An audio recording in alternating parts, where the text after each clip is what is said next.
पाप मोचनी एकादशी व्रत कथा। धर्मराज युधिष्ठिर बोले, हे जनार्दन, चैत्र मास के कृष्ण पक्ष की एकादशी का क्या नाम है तथा उसकी विधि क्या है? कृपया करके आप मुझे बताइए।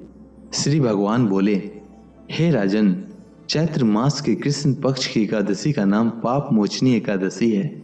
इसके व्रत के प्रभाव से मनुष्य के सभी पापों का नाश होता है। यह सब व्रतों में उत्तम व्रत है। इस पाप मोचनी एकादशी के महात्म्य के श्रवण व पठन से समस्त पाप नाश को प्राप्त हो जाते हैं। एक समय देवर्षि नारद जी ने जगत पिता ब्रह्मा जी से कहा, महाराज, आप मुझसे चैत्र मास के कृष्ण पक्ष की एकादशी विधान कहिए। ब्रह्मा जी कहने लगे कि हे नारद, चैत्र मास के कृष्ण पक्ष की एकादशी पाप मोचनी एकादशी के रूप में मनाई जाती है। इस दिन भगवान विष्णु का पूजन किया जाता है। इसकी कथा के अनुसार प्राचीन समय में चित्ररथ नामक एक रमणीक वन था। इस वन में देवराज इंद्र गंधर्व कन्याओं तथा देवताओं सहित स्वच्छंद विहार करते थे। एक बार मेधावी नामक ऋषि भी वहां पर तपस्या कर रहे थे। वे ऋषि शिव उपासक तथा अप्सराएं शिव द्रोहिणी अंगदासी थी। एक बार कामदेव ने मुनि का तप भंग करने के लिए उनके पास मंजू घोषा नामक अप्सरा को भेजा।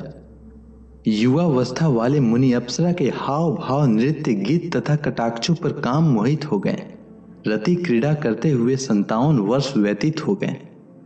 एक दिन मंजू घोषा ने देवलोक जाने की आज्ञा मांगी। उसके द्वारा आज्ञा मांगने पर मुनि को भान आया और उन्हें आत्मज्ञान हुआ कि मुझे रसातल में पहुंचाने का एकमात्र कारण अप्सरा मंजू घोषा ही है। क्रोधित होकर उन्होंने मंजू घोषा को पिचासनी होने का श्राप दे दिया।